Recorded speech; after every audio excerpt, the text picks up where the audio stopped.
Hello, my name is Derek Gallon. I'm a professional photographer and videographer from Europe, currently living in Dominica, the Caribbean. There are many reviews of Mavic 2 Pro on YouTube and I don't want to repeat them. I rather would like to share with you some of my comments from a point of view of a Phantom pilot. I was waiting for Phantom 5 in hope of some improvements, but as you know, it doesn't materialize, so I had to go for Mavic 2 Pro, although I wasn't quite sure if my choice is right. So if, like me, you think about switching from Phantom to Mavic 2 Pro, this video is for you. There are several improvements to Mavic hardware and software comparing to Phantom drones. In my previous clips, I shared my comments on tilting camera up and on video recording options. And now let me show you something which, same as these other things, is not clearly documented by DJI and leaving it up to users to discover.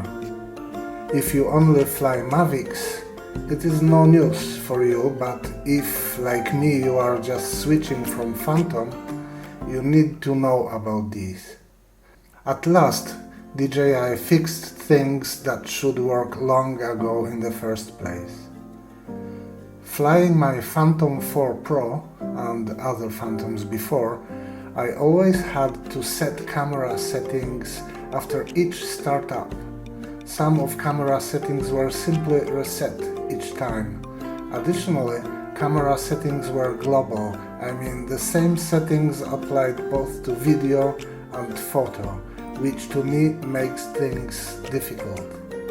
Have a look at this demonstration. Photographing in strong Caribbean sun, I often need to use the bracketing for HDR photography. So I select photo, bracketing, and I select the number of shots for bracketing, 3 or 5. Let's say 3, go back and take photos. And all works well, except when I have to land and switch off the drone, even just for a brief moment to change the battery. And when I start it again, the setting is gone. So I stop the drone, I change the battery, let's say I changed the battery already, and let's start it again.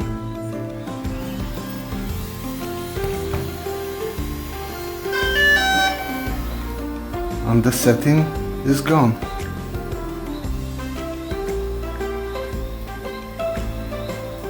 Single photo, I have to do it again, bracketing, 3 frames, 3 shots, and bingo.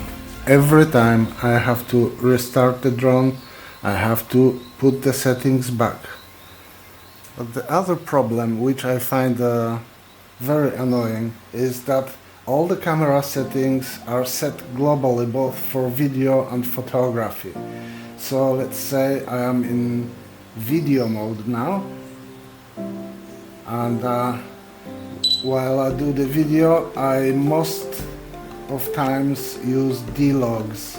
My clients require quite flat colors and I use the D-log.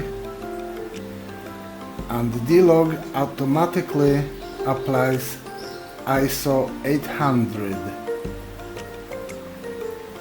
So it is no problem if you do 4K, you won't see any grain from that small Phantom camera, but in photography it will make huge difference if you have a chance of using ISO 1 or 200s. That's much better for you.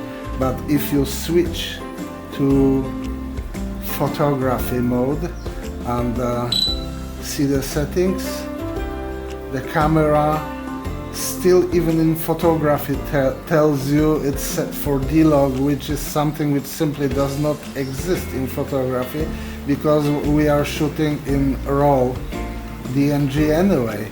So that's really bad for photography.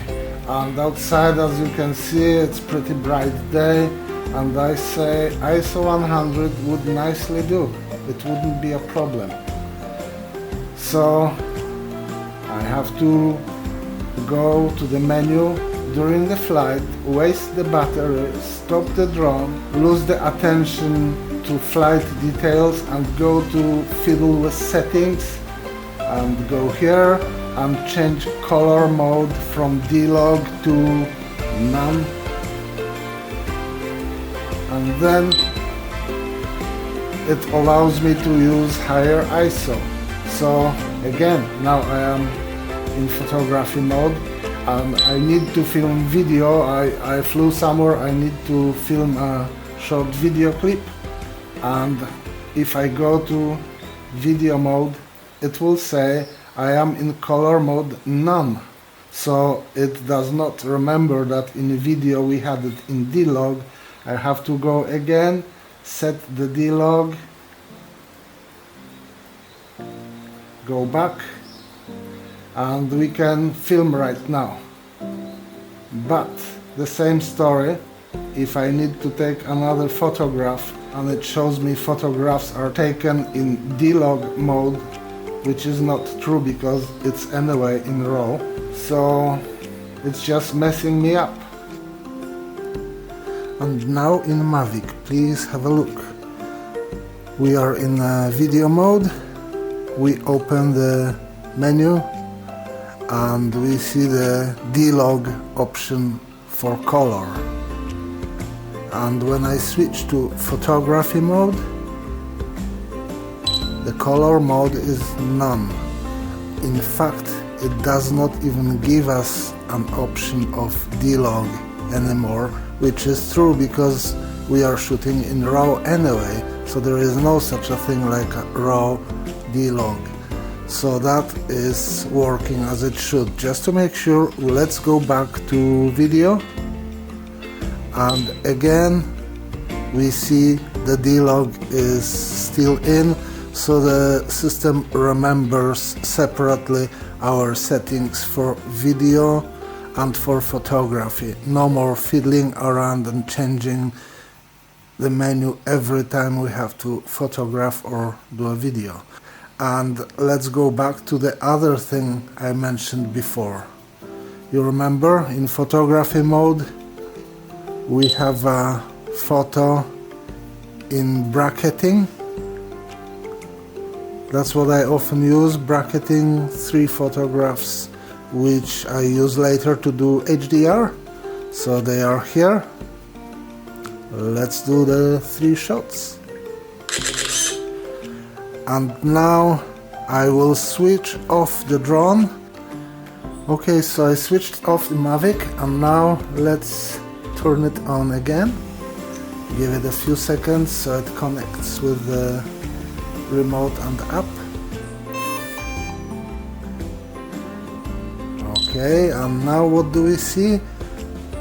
The 3 photos for bracketing are still in. It does not reverse back to a single photo mode as Phantom always did. So again, it remembers my last settings. And that's perfect. Thank you, DJI, for doing what's supposed to be done long time ago. At last it works. I also need to say that overall quality of imaging is significantly higher with Mavic 2 Pro over Phantom 4 Pro. Not only I can record now video in 10 bits compared to 8 bits of Phantom, but the camera quality is outstanding. It may have electronic shutter, but clarity and sharpness of optics are nothing short of spectacular. I only wish it had 60 frames per second in 4K video, something said to be added in incoming Mavic 3. Thank you very much. If you find it useful, please subscribe.